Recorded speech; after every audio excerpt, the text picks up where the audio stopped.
Hi everybody. It's been a while, but it's only been a week since I posted my other video. I talked about some books. What did I talk about?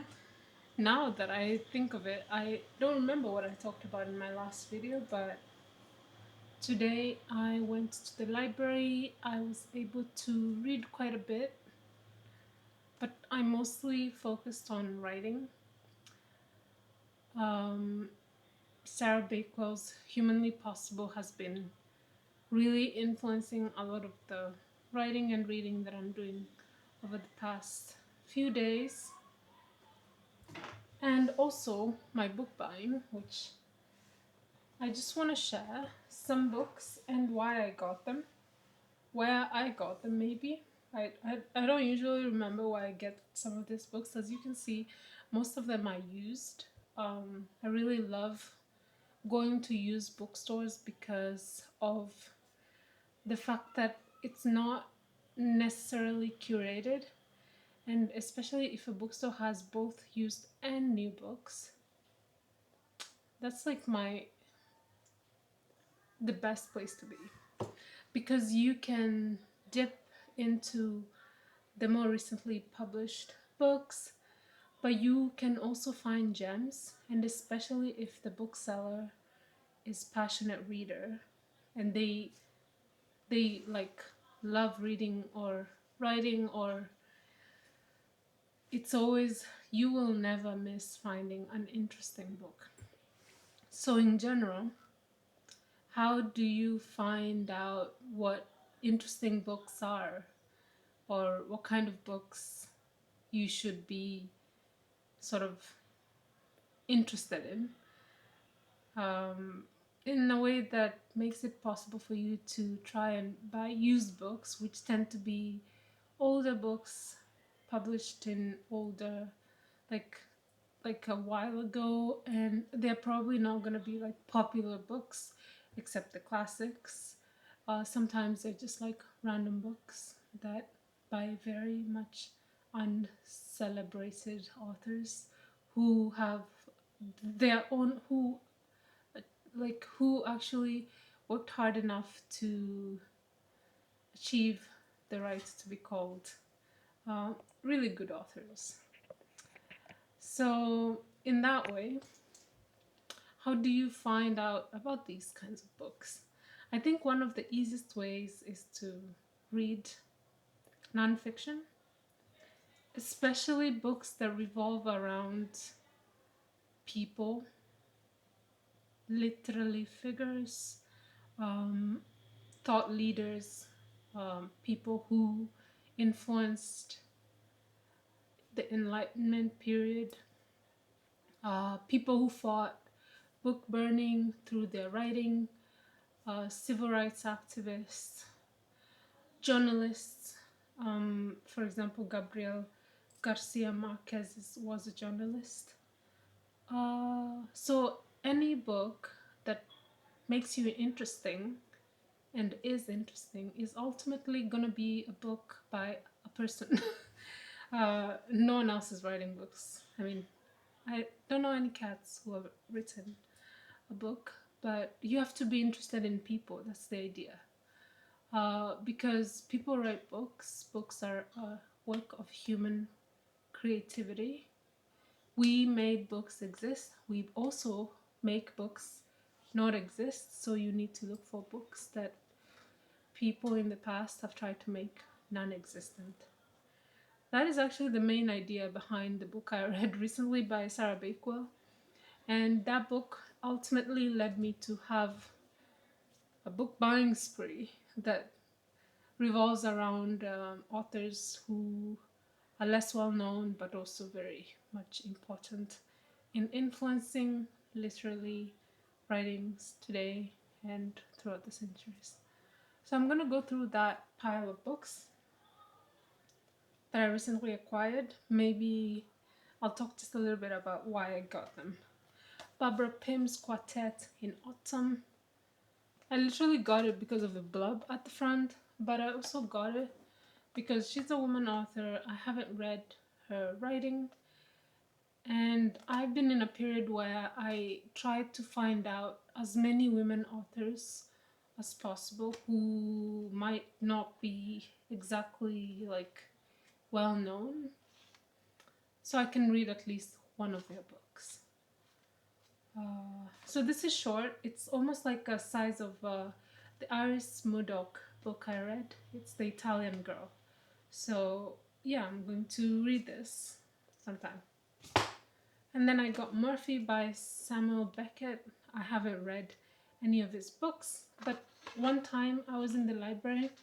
I happened to come about a play that he has written. Let's see, maybe it's here. Let's see. It's a play that starts off with one of the characters who had been sleeping outside coming, and the other character starts talking to them, asking them, yeah, how was your night?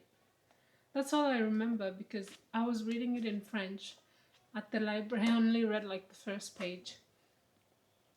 So I want to start reading Samuel Beckett's books, and this is his first novel.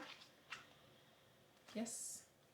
And yeah, why not get it? So it's called Muffy. And then Penguin Book of Women Poets.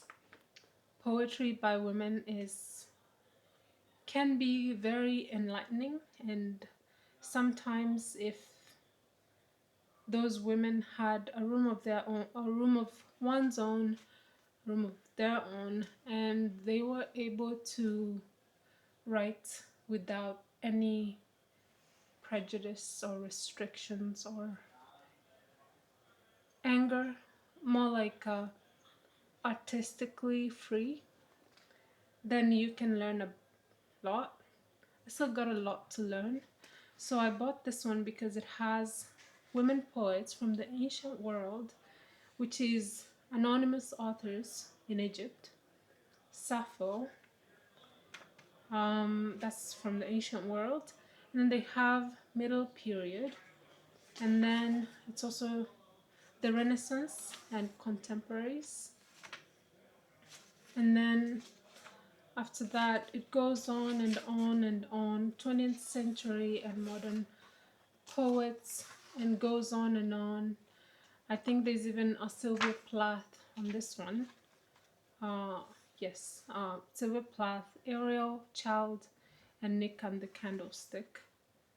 And also Margaret Atwood has a poem here. Coolidge has a poem. Mary Elizabeth Coolidge has a poem here.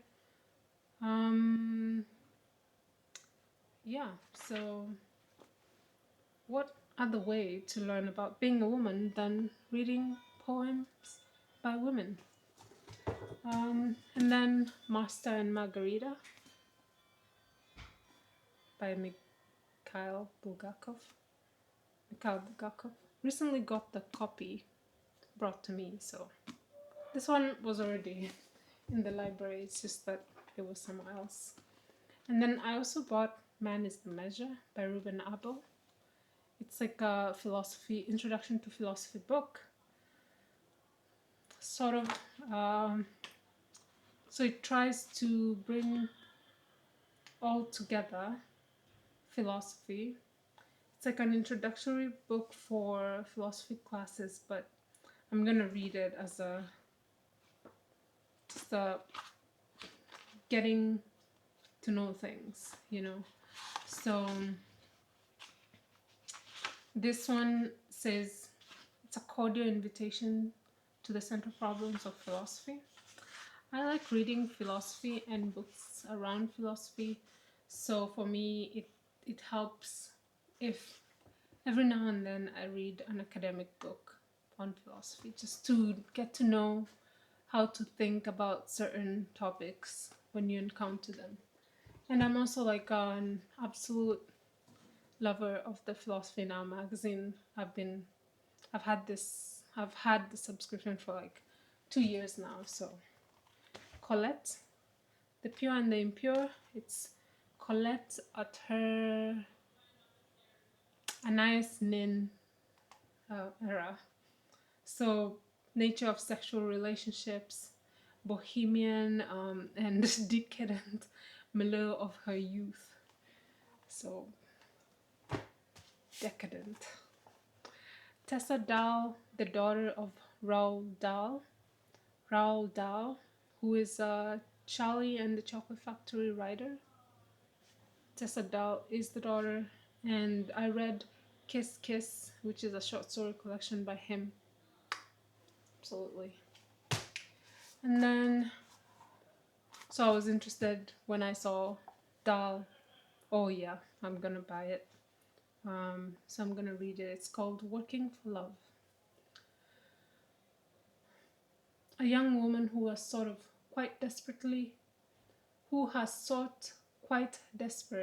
love and affection all her life, and just got the sums wrong. Macbeth by William Shakespeare. I recently read a William Shakespeare that I really loved, and it's A Midsummer Night's Dream. Highly recommend. Don't read the introduction, just read the book. It's very accessible to anyone. This is a Wordsworth edition, and it's the one translated by, I don't know. Oh wait, it's in English. Oh, never mind. It does have notes, and I haven't read the introduction yet. Like, only read like maybe one page, and then I just stopped. But I read the whole story. Very good. It's quite. It's very. It's also very accessible to infer the meanings of some of the old vocabulary. So I don't think it's that inaccessible. And then I have Macbeth by William Shakespeare because I want to read all the Shakespeares now. Can you imagine? I have created a problem for myself. But you know, that's the beauty of reading. And then I recently bought this, Machado de Assis, The Posthumous Memoirs of Bras Cabas. Do you know why I bought this? Because it's a new translation. I could not resist that little thing up there. And could not resist this mirror of, what do we call that? A black hole mirror. It's almost like if Dorian Gray managed to kill his image. That is what he must have imagined would happen, but instead he kind of died. So that's actually a pretty nice cover. I thought it was a very interesting experimental book, so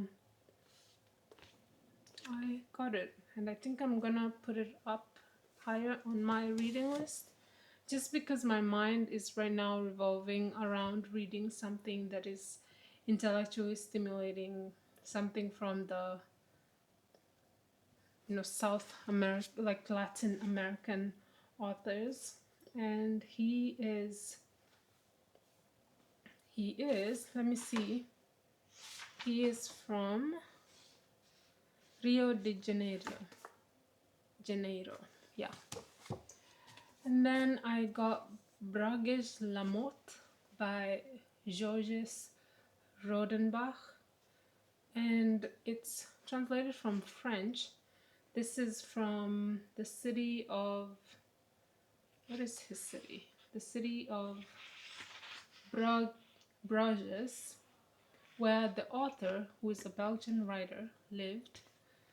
And he's not well known, but the book is supposed to be from the Symbolist period. So he tried to do what apparently Dickens did for London and Kafka did for Prague. So this is the book. This is high on my reading list. I have Colette, which I already started. It's not a great cafe read, but it's a great read either way. I only say this because the chapters, let me see. I don't even think there's chapters in this book. Now that I'm thinking about it, I did not look to see if there were chapters in this book. It's like a diary. So there are no chapters, by the way, FYI. Yeah, so there's no sense of end of chapter, next chapter, no. This is not a great cafe read, but it's a great book by Colette. It's very Claudine at school. It's very girlish and very like she's full of mischief, but she's also very well. She has a good tone. She has a sarcastic tone sometimes.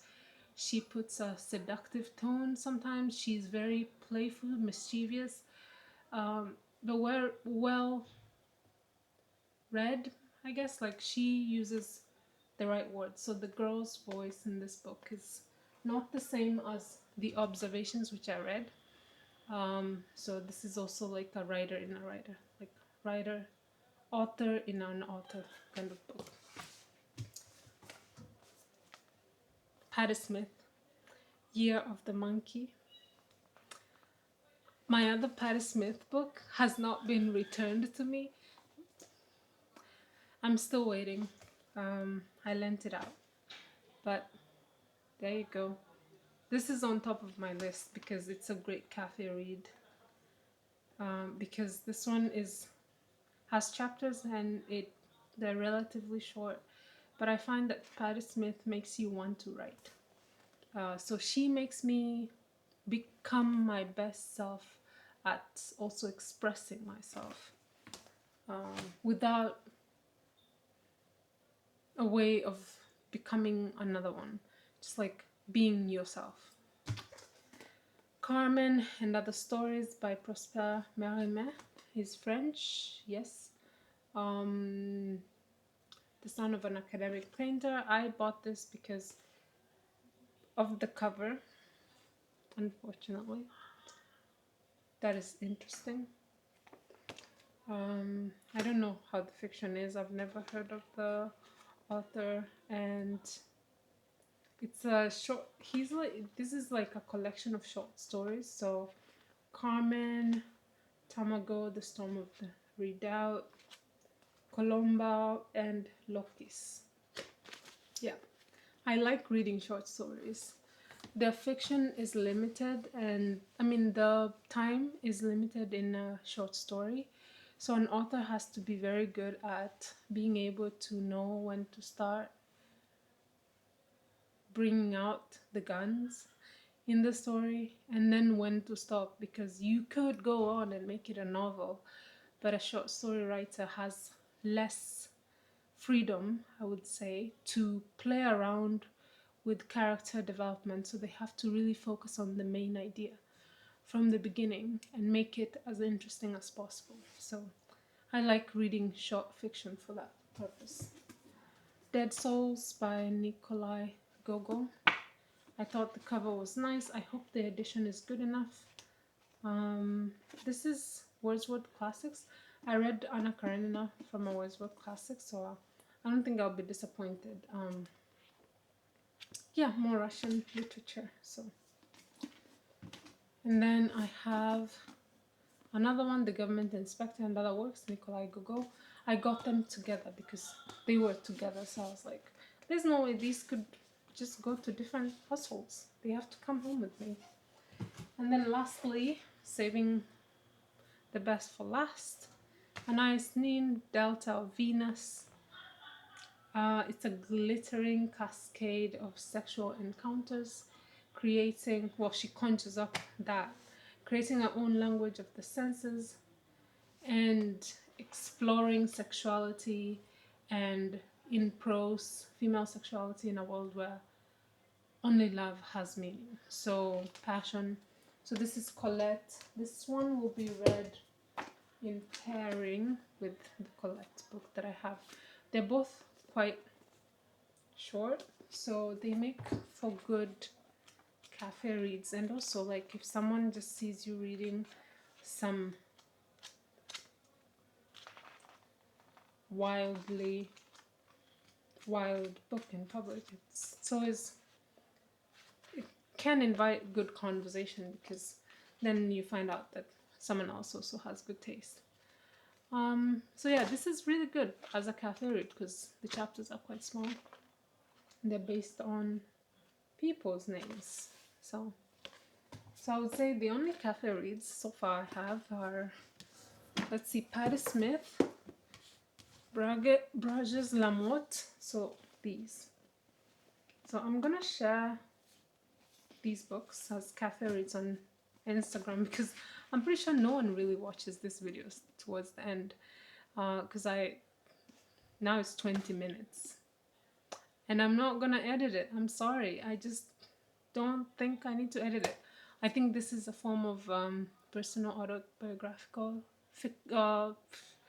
talking, and to be as natural as possible. I cannot possibly add the book just shows up on the screen, because then this is YouTube. So thank you for watching, and I will see you in my next video. Keep reading, write, be awesome, pursue your interests, read books you're curious about, be curious about the world and people. Thank you for watching.